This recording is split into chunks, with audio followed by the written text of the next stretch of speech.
think, Sass? We've seen Indonesia blow Malaysia away in that first game of this tournament. Repeat of the same, or have Malaysia learnt a lesson? Of course they would learn a lesson. I think Rajagopal will come here with a game plan to make sure that they have the home advantage. They know how Indonesia line up. They must have watched the game against Philippines, picked up a couple of key players. No coach is going to come into this game without a game plan. So I think Rajagopal has worked Indonesia out. But having said that, this is an Indonesian side very, very determined to win this competition for the first time. They brought on some players who made a difference. Christian Gonzalez, as we saw against Philippines, made a big, big contribution. So it'll be interesting to see how the Malaysian defenders cope with the power of Christian Gonzalez. In my opinion, I just get a feeling that Malaysia will do enough to just hold on for a draw. It'll be very interesting to see what happens in Indonesia. Don't forget the second leg coming up in 3 days' time, a game that you can catch live here on Star Sports. We're concentrating on the first fixture though, and there is Rajagopal, who has turned around the fortunes of this young side, and it's a big thumbs up.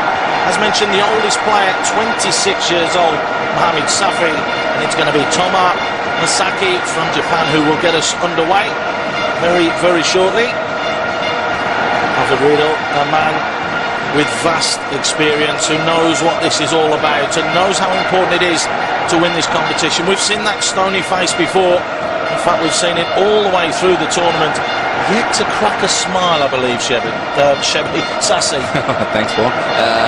But I just going back to the fact about Riddle, he's taken a couple of teams in the region, but he's not won this competition so far. And when you look at the teams that he's got this time around, he's got a group of players who are very hungry to win this competition. He's a type of coach is no nonsense. I think he approaches the game really well, very serious, arranges his team and plans well for this competition. So it's all left to the players now. There's only so much a coach can do from the sideline. He's just left it to his players today. Well, it's up to them to try and produce the goods today, and straight away Ridwan getting on the ball inside to Firmanutin, a long ball forwards from Zulkifli.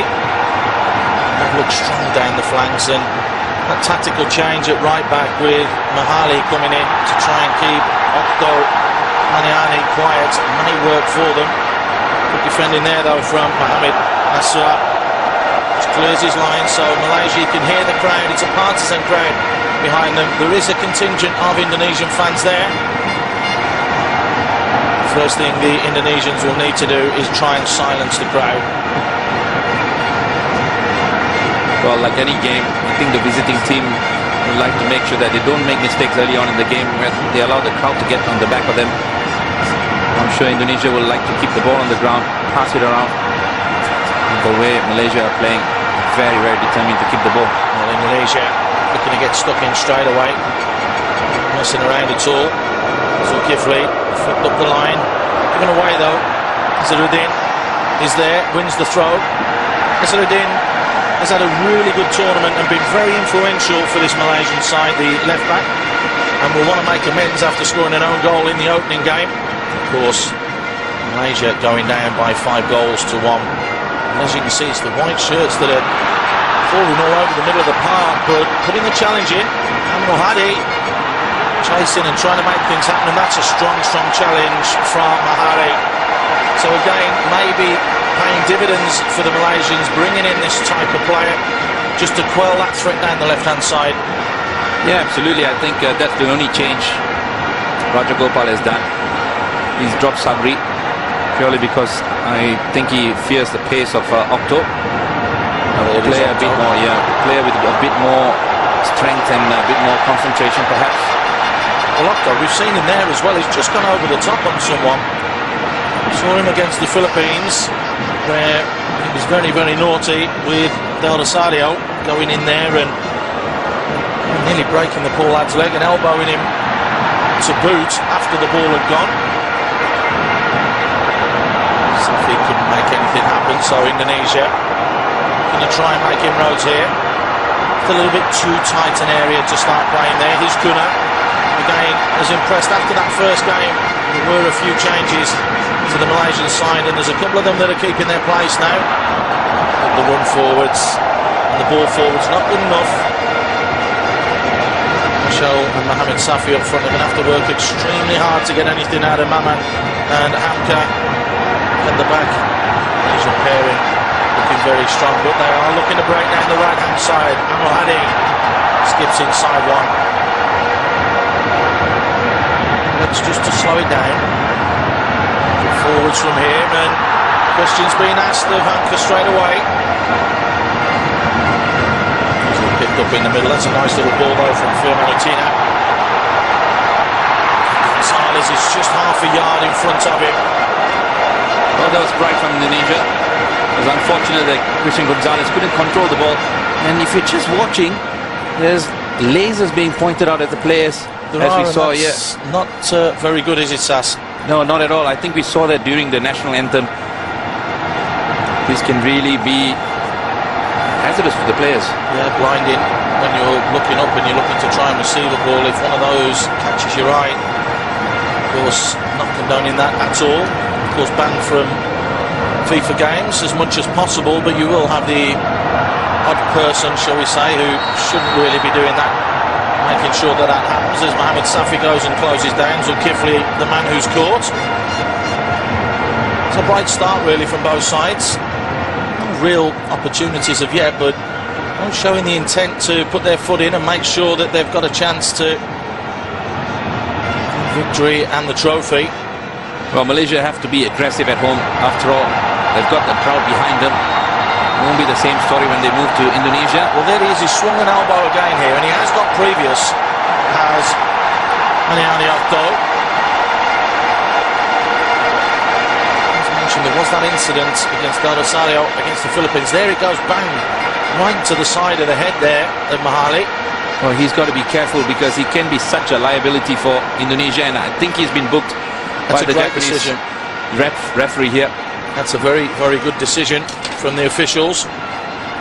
Well, having said that, he's only 5 foot nothing, and he still manages to jump and catch the player on the face. Well, the smallest player on the pitch, Sassi, at 5'4". 2 children, 20 years old, a real talent. That's for sure. Very much a family man who likes to spend time with his kids, and at such a young age as well, which is unusual. As Gonzalez battling and fighting away in the middle of the park. Just can't skip past Safik, who does a very good job to intercept there, but Malaysia now having to defend yet again. Zulkifli with the ball forwards. Yonki just losing out there, puts a strong challenge in on Amrul Hadi. So rolling the ball back. He doesn't want to get involved if he's just been booked. And I think the referee, Hama Masaki, will have a few words here saying, just calm yourself down, because if Indonesia were to lose him, that would be one of the biggest threats of the team gone. But I'm sure Rajagopal, the coach from Malaysia, would have told his players, wherever, yeah, exactly, wherever you can, just get at him, because he's a bit of a loose cannon. He can usually or easily lose his concentration. Octo Maniani. Good ball from Kana just down the line, picked up by Noor Sharol. Can he get a cross in? Is the support there? Tries to skip past the 2 challenges. That's a corner. Did ever so well there. He's fronted up. And then just jinking past the challenge of Mohamed Ridwan to win the corner. That's wonderful footwork by Noor Sharol. He had 2 players that he needed to get past them, and very cleverly does his footwork to at least win a corner for Malaysia now. Well, officially, this stadium can hold 100,000. There are a couple of spaces there, so it does look as though there's about 85,000 people crammed into the Bukit Jalil. And we've got a problem here with the lasers. And yeah, the officials have seen that. That's brilliant refereeing from the Japanese official, Tonka Masaki, turning around and saying, look, this isn't on, can you make an announcement? That's really, really good officiating. Yeah, absolutely. I think he saw that. I think we picked it up early on in the game. But all he needs is one of the players. There you go. Well, he's going to stop playing until this. And there you can see, see it, it's on his face. The little green dots, and it's all over the place. So announcement will be made by the... Well, it'll have to be the officials from the Malaysian football team to the fans, asking them not to do it, because if they carry on the referee has every right to bring the players off. Yeah, exactly. I think the referee has the right to abandon the game if this goes on. Well, we shall soon see. Taken short. Nasaruddin with the ball in.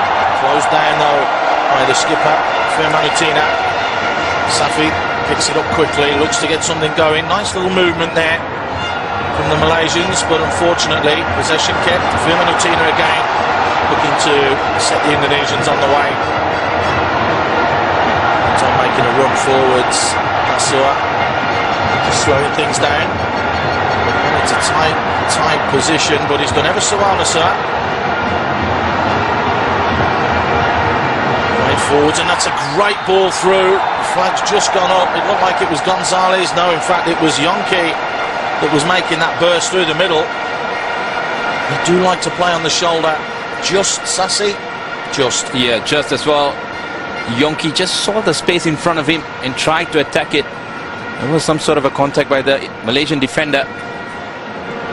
Fortunately, I think Yonki was called offside even before the foul was committed. Yonki's the man who's been linked with a move to Wellington and also to Melbourne Victory. And a player that's looking to apply their trade overseas. That being said, though, the Indonesian league is going from strength to strength with the number of foreign players that are coming in and the crowds that come. It is one of the